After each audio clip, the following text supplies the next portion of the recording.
Hey, I'm Decathlon Gamer. Welcome back to FM24 Youth Factory, episode 49. One of the best ways to stave off other teams from coming after your players, coming in with offers, and the reality is when you have a big club going after a player on a small club, they tend to make it very public, even if it's not direct. They indirectly make sure that it's very public knowledge that they're after these players. Why? Because they want to drum up interest from the player. They want the player to want to come to them so that they can help force the issue. And so most of our trades have ended up happening over the last few seasons. Too much interest, too many hands coming in, and eventually we have to let go. Now, I do have two players that are in that mode already. It's Wilkinson, he's been in that mode for years.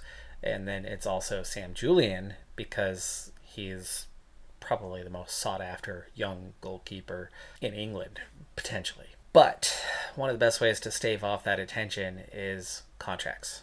The longer the contract, the less likely. Because that whole drum up interest thing is your contract is close to expiring. So if you don't sell them to us now, we're just going to get them for free later on.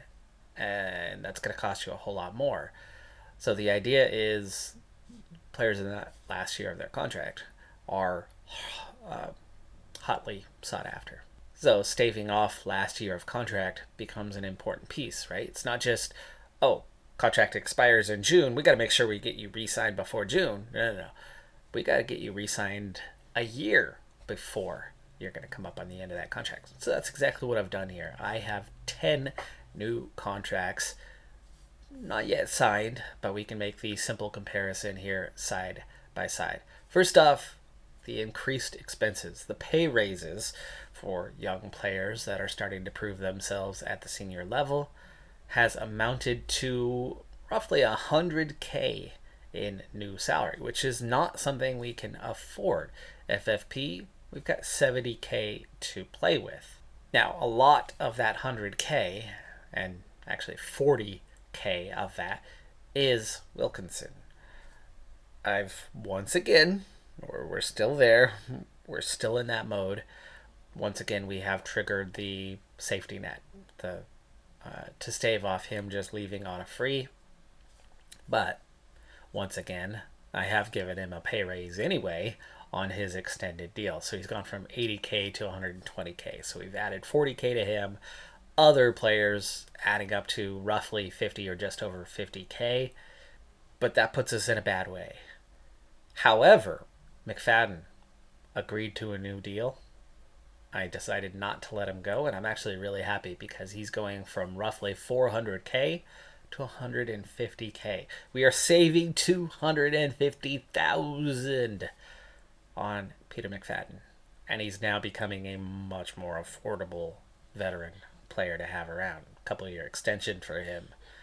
Chris Webb, shy of 100K salary, is actually going to make less, 5K less than he did this last year. And a big one, Lanahan Penreese, going from 455 down to 416, adding another year to his contract. Those savings offset. We go from 100K added, but we're dropping away 300K. So we're actually saving 200,000. Oh wait, there's more. We're not just saving 200,000 with 70,000 left for FFP cushion before I've gone to sign any of these, as we're going to head into the next year. And we got that. It's not a parachute payment. You're not going down. It's the Premier League's funding towards the other smaller leagues where there's less money. We got a $800,000 cash injection. We also, I did this one ahead of time. We started this series a decade ago with a stadium that sat 1,000 and an attendance number based at 1,000. But we also had no reputation. Now we've climbed a bunch of tiers. We've moved into temporary housing and are about to move into permanent housing that's much larger than anything we had before. And we've grown that reputation, and we've grown a fan base over a decade. from 1,000 to 3,400. It's still not that big. It's more than triple what we started at a decade ago, but it's still not that big. 3,400 is what we had. We had the smallest attendance in the league, and I was wondering if that was a big piece of why FFP has been such a problem. And this is not supposed to be what this series is about. How many fans we have at a game is not supposed to be a significant element. The finances are fine. We have the money. We don't need the increase, but we need to get FFP off our back. So I made a small tweak, adding exactly 500 to our average attendance. It's now at 3,900. Possibly a result of that, or at least that being an element of it, but with the increased sponsorship, that 800,000 cash injection, whatever combinations it was, they upped our FFP value by quite a bit. And instead of 70K cushion prior to these 10 contracts, we now have a 700,000 cushion. Huge increase. Huge increase. In fact, it's more than 700. It's 770 or 760, something like that. It's a significant amount. Starts with a 7, has an extra 0 after it compared to what we had before. So combined, we've increased our FFP cushion by 700K. We've decreased, once these 10 contracts go through, our salary by 200K. We are nearly $1 million to the good, and we're coming into a year with no players are falling into that next age group, and there's only 3 the year after.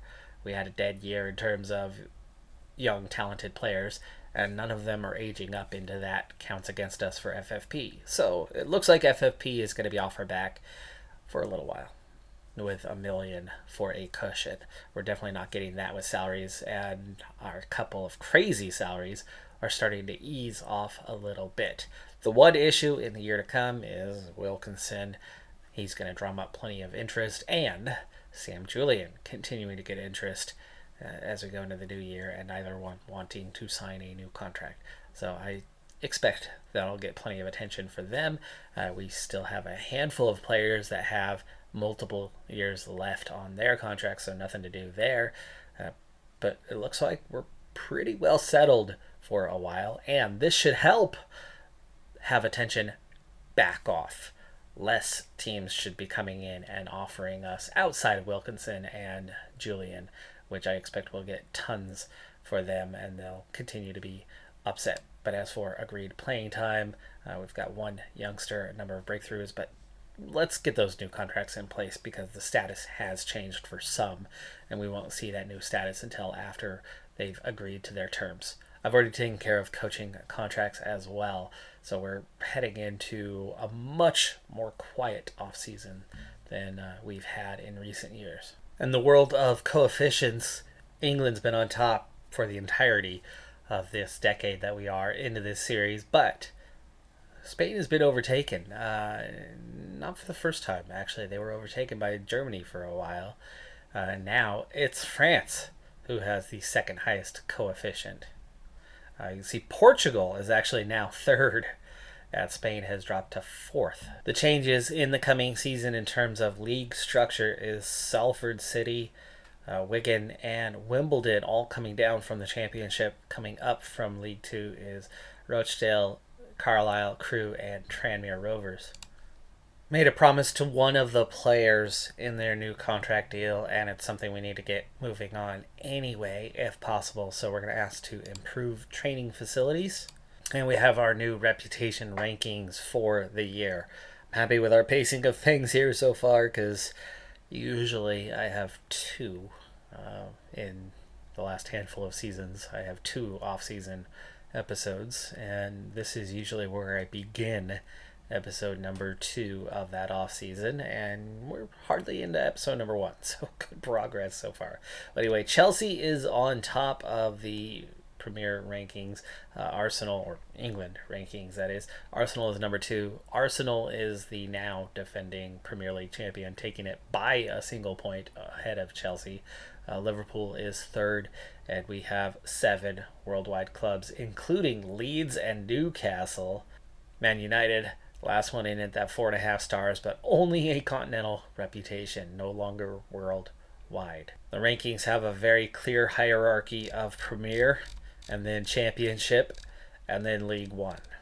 FC Halifax, the bottom of the League One rankings, the bottom of 2.5 star rankings, before you then get into League Two, and you get through the entirety of League Two and down to National League North, Newport County, before you finally get to us, just below all of the League Two sides, just slowly playing catch up. We have made progress.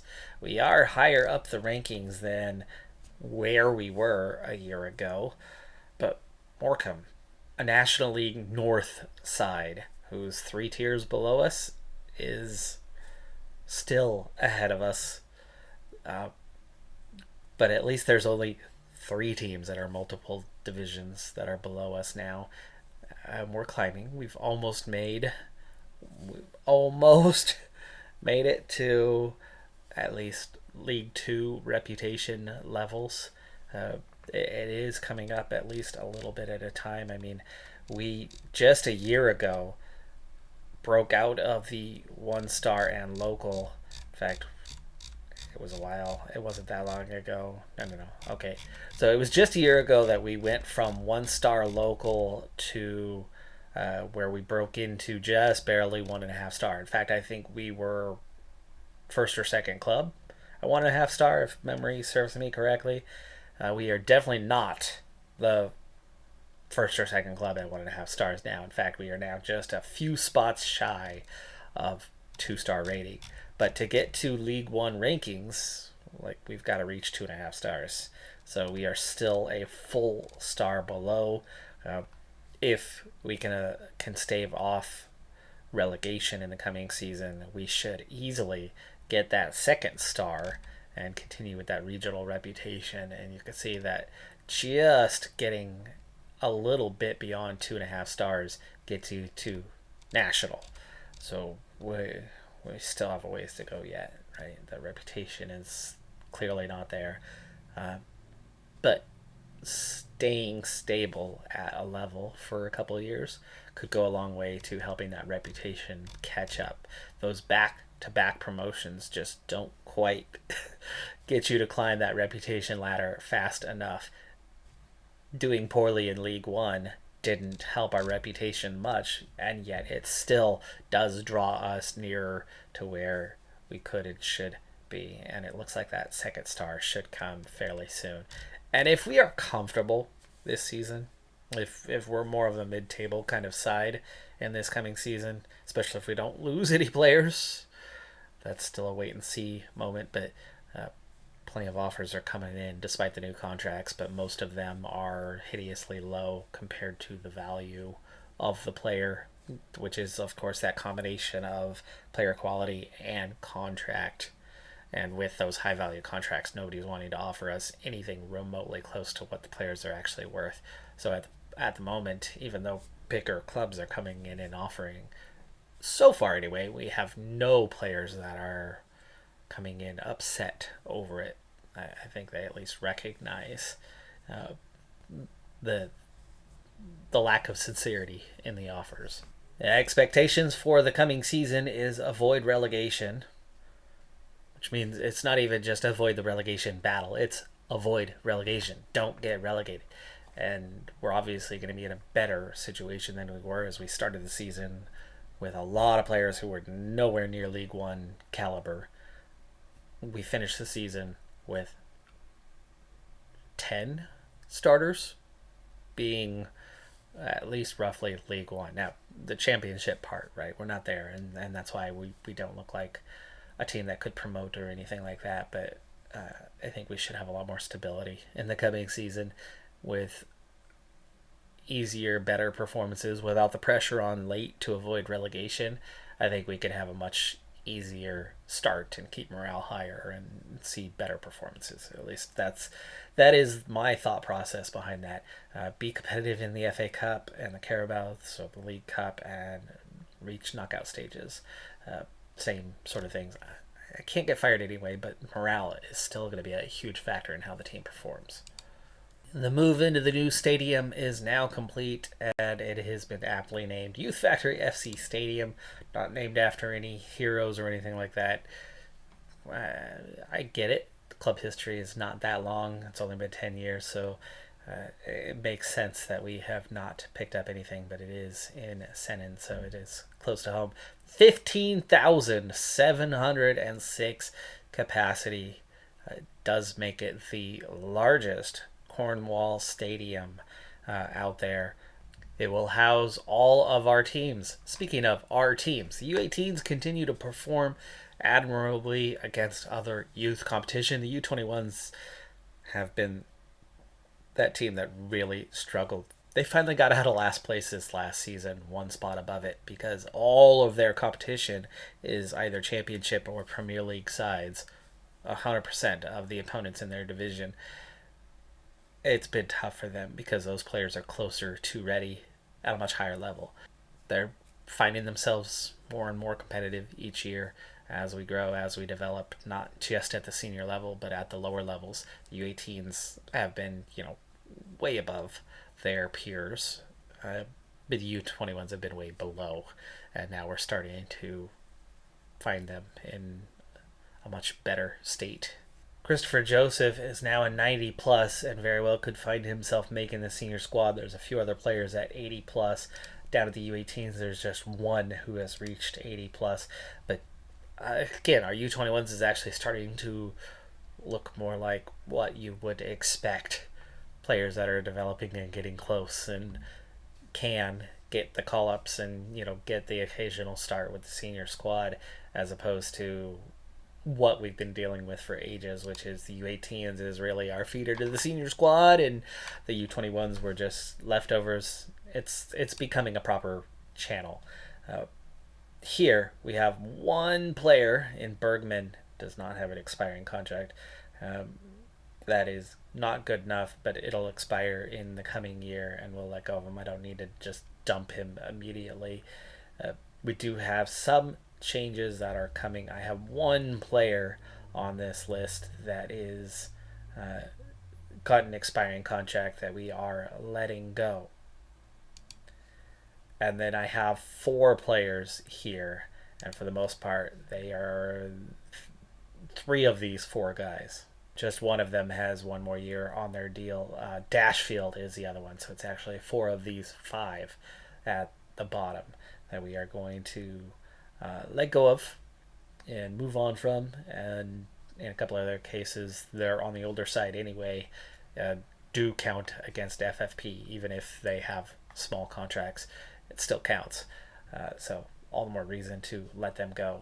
But as we took on, I believe it was 10 players in the latest intake, we have nobody outgoing with expiring contracts except for these 5 youth contracts. So for the first time in the last few years, we're actually seeing us improve our depth as opposed to thinning it out as we really had the last couple of years. Due to the FFP, we let go of a lot of players, but we also increased that potential side. Right now, there's going to be next to nothing, just I think 2 players left on the entire roster that have a potential ability below a 100. As League One, quality is about a 105 plus. Having less than a 100 potential ability means that they could never play at the senior level while we are a League One side. You can see we now have a few players that are at championship level instead of just 2.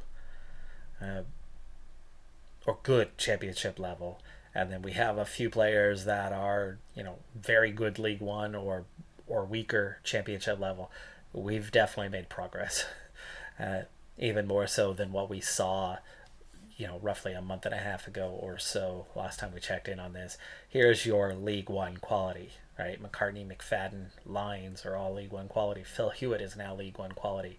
Rossini is okay League One quality. And then here's your other group. The backups, they're all 90 plus now until you get down to Plain and Rolston. And we might even have a fix already there, as we have a player who's got a 91 overall ready to come in as a defensive mid, and might be good enough to add to that senior squad. The one weakness we have in the starting 11 is Lee Ward, but he's just taken over as that right back right at the end of the season when Potter wasn't progressing. Redknapp hasn't been progressing. Redknapp went from a 91 to a 92 this season. He's 26. He's not going to get much better than he is. His max is 103 anyway.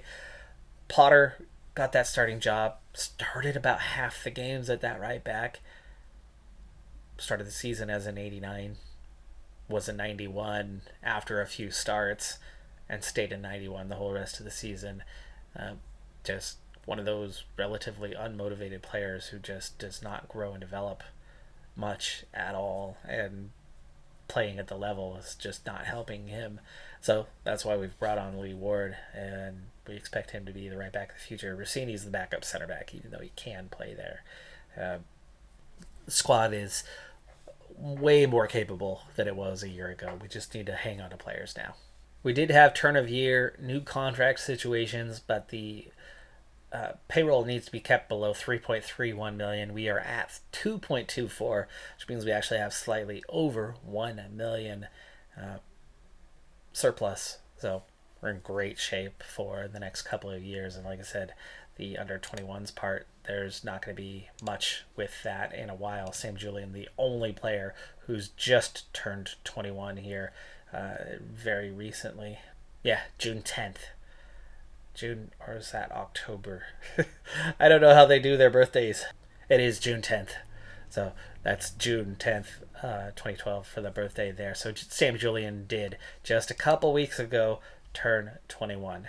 So he's not going to exceed that for a while yet. And he is making a little bit. I mean, he is making 186,000, but that's nowhere near that 1 million. So we've got a very good cushion right now on FFP for a while yet.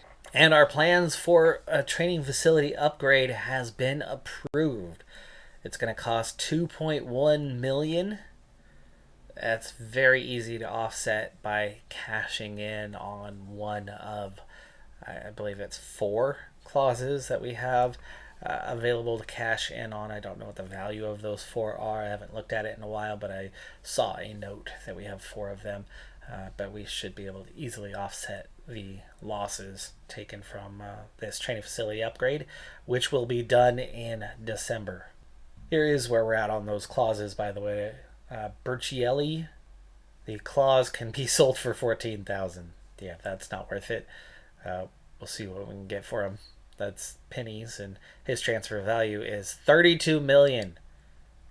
32 million. Yeah, we're definitely not going to cash in on that one. We could get much more. Oh, that clause, that's the appearance money. I see. I'm guessing if he's valued that high, he's got to be close to being the guy. Ryan Gordon, we can only collect 60K from that. He's not worth a lot, which is really surprising. He still isn't making, he's making less than what our players make here. Schmizek, another one, small cash in of 132K and just 6K from Thornhill. Really surprising, but it's Stockport. I mean, he is at our level, and he's only making 149K. And it looks like he's got a year left on his contract. But nothing worth cashing in on. None of those have high value. Oh, cool. This is the first time in a decade that we are going to go on a preseason training camp out of the country to Scotland. We're not going that far, but, we're down at the furthest away from Scotland point that you're going to get in England, or at least southern-wise. The cost of the training camp is 70,000, so it's pretty cheap. We could take a full squad of 30 players if we wanted. So let's go ahead and get that set up. Looking forward to the opportunity here to get some extra training in out of the country. It's something different. Sam Lyons is playing with the England under-19s for the next month. So a tournament involved. It's his first under-19s call-up at the age of 18, but he's made enough of an impression to get onto that squad for the first time. So no Sam Lyons for the tournament. Not that it matters, but I've opted to take the full contingency of 30 players for this one, including a mixture of U18s and U21s with all of our senior squad members minus Sam Lyons. Well, a week ago we were getting offers for Sam Julian for $100,000 with future additions that might make it about $200K.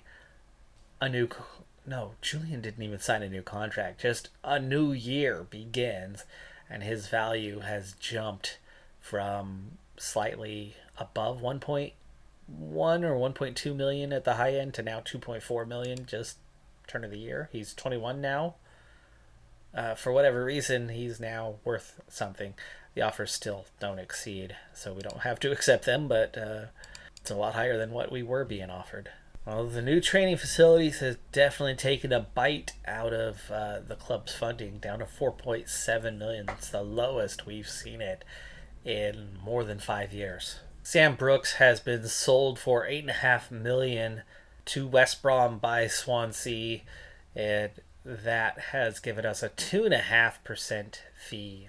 We've already collected on his mega fee some time ago, but we get $214,000. It's certainly a decent little chunk of change, especially after what we just spent on the training facilities. Sam Lyons playing in the Euros for the U19 Championships against France, a 2-1 win for England. Got an assist with a nice rating in that one in 34 minutes coming off the bench. Nice performance. It's preseason. Doesn't matter. But we just beat Celtic on the road 3-2 in a preseason match in which, well, it looks like they outplayed us a bit. We got a little fortunate with that one. We had 7 attempts but managed to put 5 of them on target and got 3 of those in the back of the net. McCartney, Lanahan, Penrith, Adekunle all picking up yellows, but it was Lanahan, Penrith with 2 goals assisted by Wilkinson and Walker, and then McCartney assisted by Adekunle. Lanahan, Penrith playing on top, 8.2 ratings, starting to grow into that role. I hope that he's going to be able to do more for us this season.